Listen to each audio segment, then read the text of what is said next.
¿Qué tal? ¿Cómo están? Muy buenas noches, bienvenidos al programa. Estamos martes, la semana recién comienza.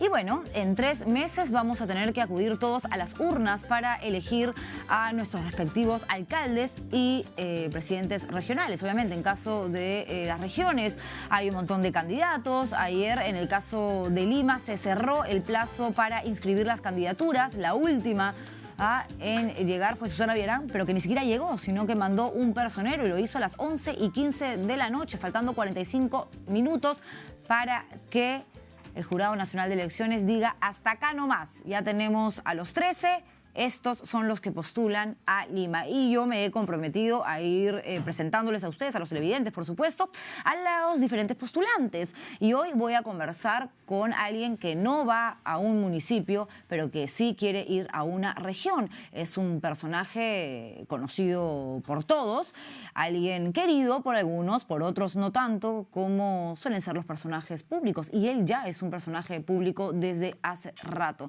Me refiero al doctor Ciro Castillo, que está ya en estudios, y más adelante el polémico y siempre irreverente Carlos Cacho aquí en el estilo Juliana. Doctor Ciro Castillo, ¿cómo está? Muy buenas noches. Juliana, buenas noches, gracias por la invitación. Mucho tiempo sin vernos, se han pasado cualquier cantidad de cosas, anécdotas, algunas buenas, otras malas. Que María tiene 1 año y medio. Sí, año 3 meses. Año 3 meses, lo cual me alegra enormemente. Sí, es cierto, está grande. Te veo mucho más bonita que antes. Gracias. María me debe tener así, con mirada feliz. Claro, es el amor de madre. Sí, de verdad, indescriptible, ¿no? Impresionante. Muy tremendo, tremendo. Sí. Bueno. Dime. Tenemos tantas cosas que hablar. Sí, hay mucho que hablar. De verdad que sí. Hay mucho pan que rebanar. ¿Va a postular o no a la región Callao? Yo ya lo presenté como candidato, porque hasta lo que tengo entendido no retiró su candidatura, pero amenazó con hacerlo. Sí, en algún momento hubo esa actitud, pero anoche nos hemos inscrito a las 7 de la noche. Estamos ya, como se dice, en el partidor. Estamos postulando por Acción Popular. Naturalmente, hemos empezado ya digamos, la contienda electoral. Y creo que va a ser interesante. Muy interesante desde el punto de vista humano, desde el punto de vista de que es mi primera experiencia en una contienda electoral. No digo política, porque toda mi vida la he dedicado al estudio político, de la política, de la situación nacional, etc. Pero usted es de profesión médico. Soy de profesión médico, pero me guío un poco de lo que me decía mi viejo maestro, el doctor, un médico cirujano, que nos decía, el que de medicina solo sabe medicina, ni de medicina sabe, ¿no? Y eso creo que es válido para todas las profesiones. En tal sentido, hemos decidido participar, motivados por experiencias personales, motivados por la situación en la que estamos en el país, motivado también por el cariño y el empuje que ha tenido mucha gente, muchos colectivos sociales, amigos, en llevarnos a esta situación, y por la invitación que hizo Acción Popular a mi persona y al partido Perú Potencia, que es el partido que hemos estado instalando a nivel nacional. ¿Perú Potencia? Sí. ¿PP? ¿Pareció a Perú Posible? Bueno, posible no, sino Potencia. En su nombre está prácticamente el enunciado de lo que queremos que sea nuestro país, ¿verdad? Ok, pero ¿qué pasó entonces? ¿Por qué si usted está tan convencido, con tantas ganas, con tantas expectativas de ir a la región Callao y gobernar, en un momento pensó en dejar la intención de postular, dar marcha atrás? Lo que pasa, Juliana, es que al principio no pensaba inmiscuirme en lo que es la politiquería, porque en nuestro país, y creo que de manera acertada, la población, el público ha motejado a los que hacen política como politiqueros. Y no le falta razón, porque vemos desfilar todos los días una serie de personajes y una serie de situaciones que ameritan ese tipo de calificación, de calificativo, de politiqueros. Una vez que nos decidimos, pensamos que debíamos decidirnos por hacer política y no politiquería. De tal manera que si vamos a entrar en la política es para no hacer politiquería. Y politiquería es todo aquello que nosotros conocemos hasta nuestros días. Ok, pero es consciente, doctor Ciro, que por un lado usted obtuvo el cariño, el apoyo, el respaldo de todo un país cuando se dedicó a buscar a su hijo confiando que estaba vivo aún. Bueno, ya conocemos el desenlace terrible de esa historia, pero se convirtió en un ícono, porque además muchos peruanos no tienen la imagen de padre y lo vieron a usted como ese papá quizás ausente en casa. Pero después, cuando usted empieza a hablar de la posibilidad de incursionar en política, muchos le dieron la espalda y dijeron, no, ya no me gusta el doctor Ciro Castillo, quizás está aprovechando un trágico final, una historia triste, evidentemente, para volverse famoso y para meterse en asuntos que en todo caso no le corresponden porque él es médico. Claro, mira, lo que yo tuve y probablemente todavía tengo es notoriedad. Notoriedad mediática por las razones que tú muy bien has dicho. Ha pasado el tiempo y la gente me ha demostrado o he podido observar, hacer varias constataciones, dentro de ellas una carencia muy grande. Y esa carencia es que el público, la gente ha perdido la fe en sus dirigentes. Ha perdido la fe en los peruanos que deben de llevarlo adelante. Y esos peruanos que debían de llevar adelante a la sociedad son los políticos, son los que normalmente se llama la clase política. Pero la clase política pues ha tenido un desempeño triste. Ha renegado a veces de sus principios, ha renegado de sus valores, no es raro, han cometido una serie de cosas y tenemos pues presidentes presos, sí, claro, tenemos presidentes regionales hay una presos, gran decepción por la política nacional. Entonces, eso es evidente. Eso es lo que pasa y esa decepción hace que el público tienda la mirada hacia otros lados, no sabe a quién orientarse. Y eso ha hecho de que nosotros constatemos que existe este vacío, por un lado, y por otro lado existe también el amor y el cariño que me ha demostrado la gente. Pero algunos podrían confundir, doctor Ciro, la vocación que podría tener usted, que puede tener para servir y hacerse cargo de la región Callao, nada menos, con el oportunismo. Así es, yo creo que eso hay que dejarlo bien claro. La vocación que tengo nace primero de la experiencia que he vivido. Una experiencia en donde he podido darme cuenta del estado de indefensión en que se encuentra el peruano respecto del Estado, inclusive respecto del gobierno. Porque prácticamente lo que tuve que hacer, lo tuve que hacer al final solo y con mi propio peculio. Imagínate un médico en esta situación, e imagínate un simple campesino o una persona común en esta situación. Tira inmediatamente la esponja, se olvida de seguir en la búsqueda, etcétera, etcétera. Entonces, esa situación de sentir en carne propia esto es una de las motivaciones. La otra motivación es la constatación de lo que te acabo de decir, de esa carencia que tiene la población, que tiene la sociedad, de líderes, de dirigentes, y de esa pérdida de fe, de credibilidad. Esa carencia está basada en una pérdida de fe. Pero para eso hay gente que sigue una carrera política, que estudia profesiones, que tiene una profesión relacionada más al tema del manejo de una gestión, efectivamente, y como dice el dicho, zapatero a sus zapatos. ¿Por qué no dejar que jóvenes de canteras políticas, de partidos nuevos quizás o tradicionales, pero gente con ganas de hacer cosas diferentes, postulen y no hacerlo uno que quizás podría ser considerado un inexperto para una buena parte de la población? Lo que sucede es que dentro de la lucha política, dentro del, digamos, lo que ha habido dentro de la política peruana, hay un sector, hay un grupo que ha acaparado eso. A eso le llaman clase política.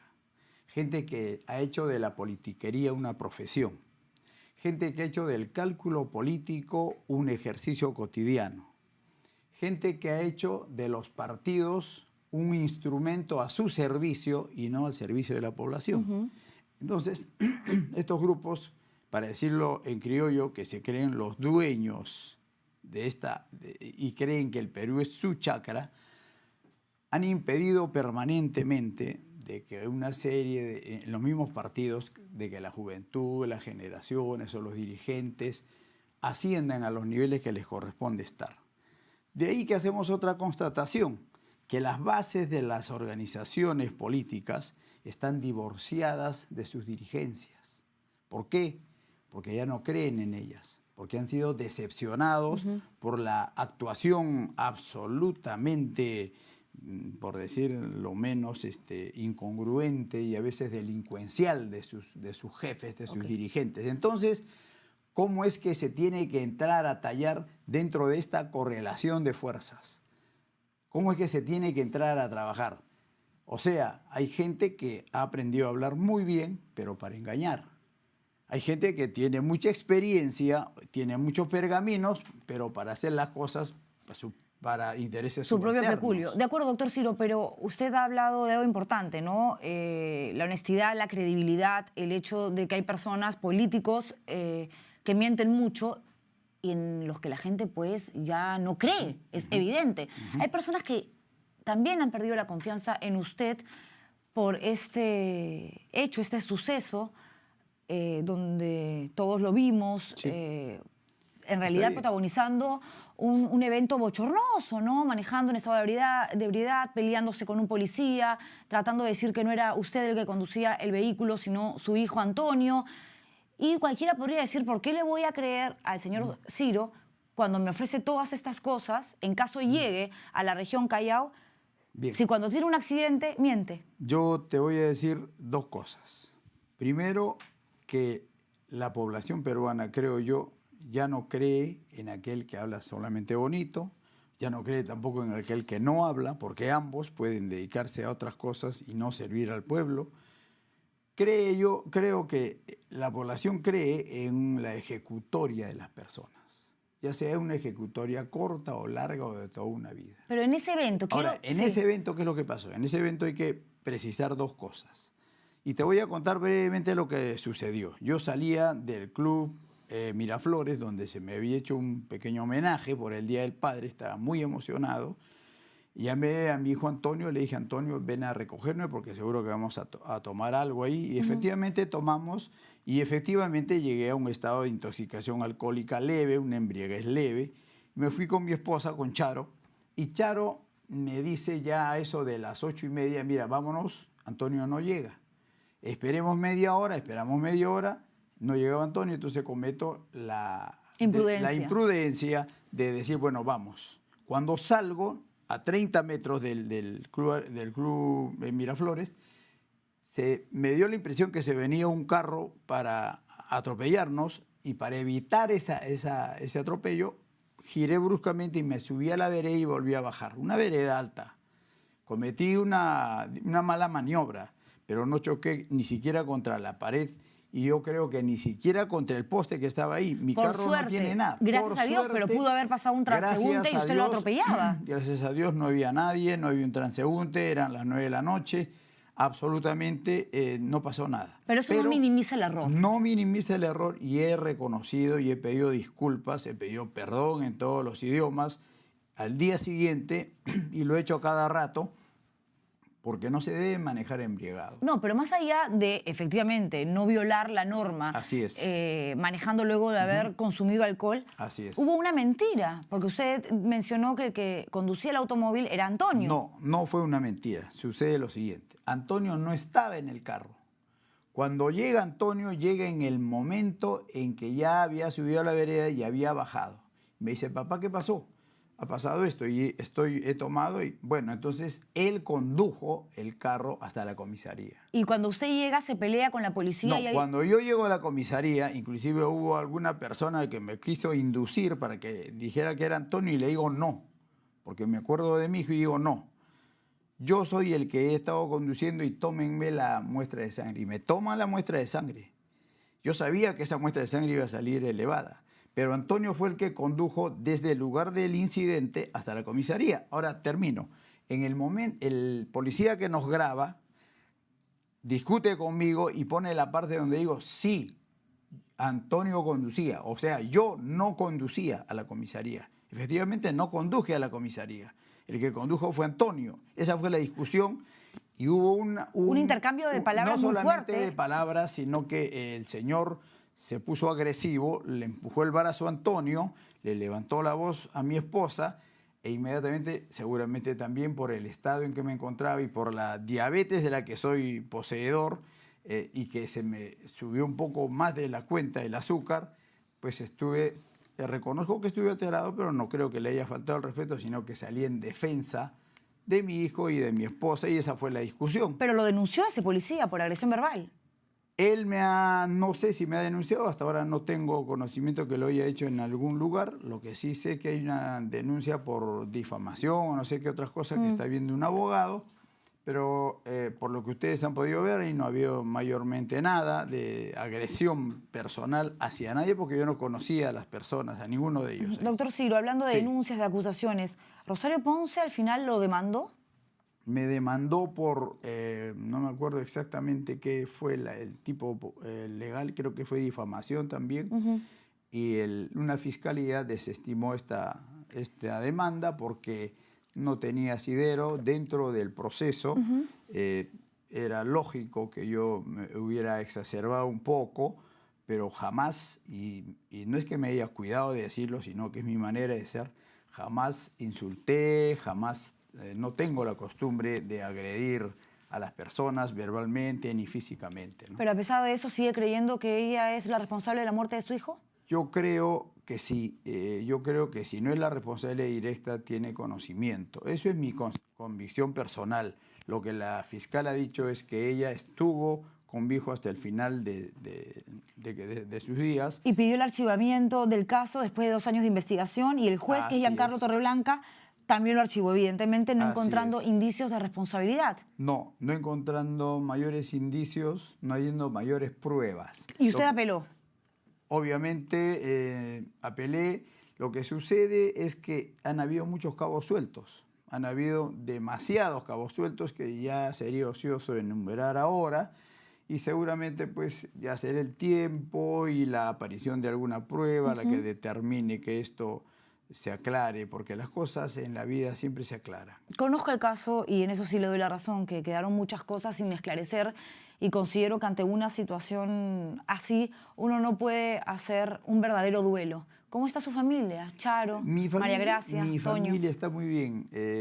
Charo siempre con sus achaques, porque ella padece pues también de diabetes, los dos somos diabéticos. Mis hijos, que te conocen y te quieren bastante, están muy bien, te envían saludos para María. Gracias. Especialmente para ella y para ti. Pero con esto de la intromisión mía, voy a llamar intromisión porque mucha gente se cree dueño de la política. ¿Ya no lo apoyan mucho? ¿O sí? No, sí, me apoyan. Sí. Me apoyan bastante, me dan ánimos, pero de una u otra manera esto trastorna un poco la vida familiar. No, de acuerdo. Hay que aprender a llevarla, ¿no? Yo debo decir, en aras de la verdad, que siempre tuve un cariño especial por su familia. Cuando fui reportera de investigación durante tantos años, me tocó ver el caso Ciro Castillo. Fui la primera en hacerle una entrevista a Rosario Ponce. Todos los fines de semana creo que estaba en tu casa de La Punta. Sí. Pero después, cuando ya me enteré que se iba usted a la política y que lo invitaban para ser candidato a la presidencia, al Congreso, yo dije, no se me caiga. Y se lo dije, acuérdate. Sí me acuerdo. Mira, Juliana, no es que quiera, espero que no te haya defraudado del todo. Lo que al final queda cuando uno toma una decisión es el hombre, es la persona, es el estilo. Al final el estilo es el hombre o la mujer, el ser humano. Antes que político soy médico, y antes que médico soy hombre. Soy un ser humano, ¿verdad? Entonces eso es lo que queda al final. Cuando Acción Popular me invita, lo hago con la convicción también de que este es uno de los partidos, de los pocos partidos que están adecentando la escena nacional. Cuando tomo la decisión de entrar en política, lo hago por la convicción de que no debo entrar en politiquería. Y no voy a entrar en la politiquería común y corriente a la que estamos acostumbrados. Voy a entrar en política, y creo que alguien debe empezar pues a entrar en política en nuestro país y no en politiquería, ¿verdad? ¿Y qué otros partidos lo invitaron a participar en las elecciones que se vienen ahora o en las del 2016? Muchos. Cuente, ¿cuáles? Dentro de los locales, muchos, no quiero decir sus nombres para que no se sientan celosos. Pero diga el partido al menos. ¿Perú Posible lo invitó? Perú Posible no, vinieron indirectamente algunas personas. Partidos locales, te digo, porque no te olvides que en los últimos 5 años han sido los partidos locales los que han ganado las elecciones regionales y nacionales. Ahora está un poco revirtiéndose la cosa. Necesitamos en el país construir, digamos, la urdimbre necesaria de los partidos fuertes, ¿no? Ok, ¿por qué a la región Callao sí y no al municipio del Callao y no al Congreso y no a la presidencia? En algún momento se habló de que querían que usted postulara a la presidencia de la República en el 2016. Nosotros hemos estado construyendo una organización desde hace 1 año y medio, 2, que se llama Perú Potencia, y que ya te la mencioné, y que es de carácter nacional. Está en todos los departamentos, en todas las regiones del Perú, con el objetivo de ir a la presidencia. Pero más allá de eso, inclusive con el objetivo de llenar esa carencia nacional que tenemos de un partido que pueda reorientar el sentimiento, el destino de nuestro país. Ahora, los demás partidos, todos han pretendido me han llamado y han pretendido utilizar de alguna manera esa notoriedad para sumar algunos votos, para endosar votos, etc. ¿Y por qué creer que Acción Popular no tuvo esa intención de decir, este señor es famoso, tiene el respaldo de la gente, es carismático, se presenta en todas partes? Está bien. No me he puesto a pensar en que si tiene o no tiene esa intención, sino más bien me he puesto a pensar en que es uno de los pocos partidos que adecentan a la escena nacional, como te repito. Ahora, ¿qué es lo que a mí me motiva?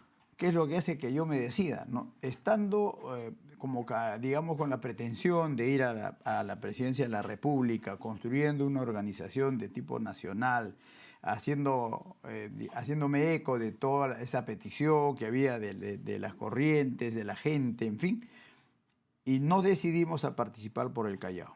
Primero porque vivo en el Callao más de 15 años, soy Leoncio Pradino, estudio ahí, en fin. Y segundo, porque la problemática del país se replica en pequeño en el Callao. Los índices de inseguridad ciudadana, de violencia, la desnutrición infantil, que es lo que me compete en la medicina, los bolsones de tuberculosis que hay ahí, las diferentes formas, el mapa epidemiológico, chalaco, todo eso me ha preocupado, y además todo ello en el marco de lo que se está viviendo, el dominó que están viviendo las regiones del país. ¿Y quién financia todo eso? Porque cualquiera puede cuestionarse y decir, es llamativo, si el doctor Ciro es un médico, los doctores en nuestro país no ganan mucho, ¿de dónde sale la plata? La plata todavía no sale.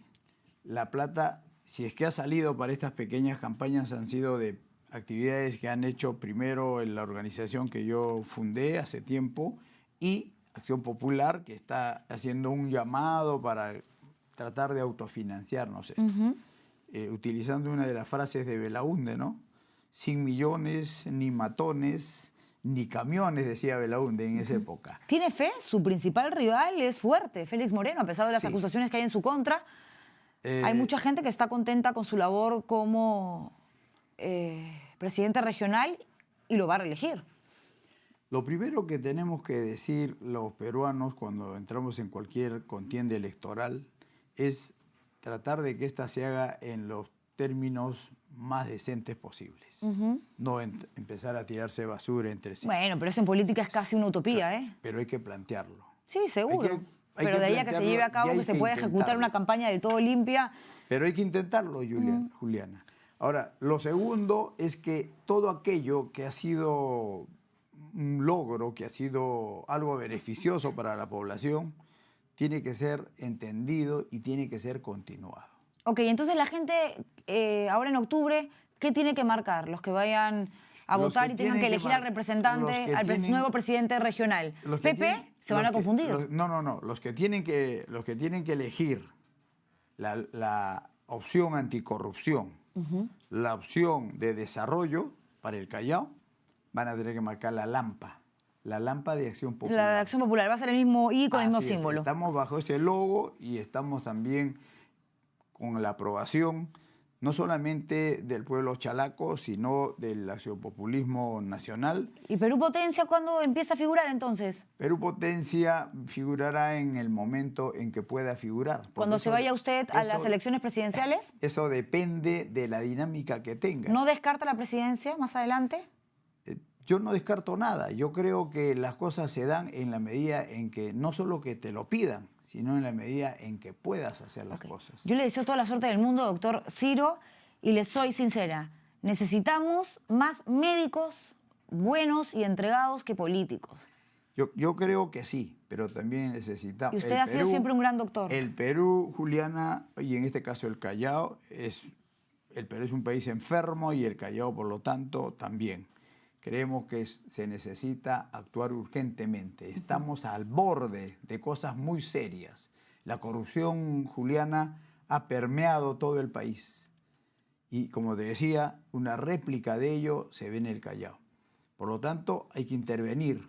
Hay que intervenir, y a lo mejor yo lo hago con un sesgo profesional, pero hay que intervenir quirúrgicamente, principalmente en lo que es la seguridad ciudadana. Bueno, y si gana, la que va a intervenir soy yo, ¿eh? Lo voy a tener así en la mira, fiscalizándolo. Y la primera denuncia lo voy a traer acá para que responda. Gracias, te agradezco y espero que así seas, no solo tú, sino todos los medios de comunicación y el mismo pueblo chalaco. Y nada de estar manejando, por favor. No, por favor. En estado de ebriedad, doctor Ciro. Vamos a empezar una campaña para que no se maneje en estado de ebriedad. Y te voy a decir algo, no soy acostumbrado a beber. Me parece que fue un problema del azúcar, de la diabetes que padezco, ¿no? Perfecto, muchas gracias. Gracias por habernos visitado aquí en el Estilo Juliana. Nosotros a esta hora hacemos una pausa comercial y regresamos con el polémico, el controversial Carlos Cacho, que ya llegó, me dicen, sí, y está aquí en RPP Televisión. Volvemos con él y más, no se muevan. Gracias.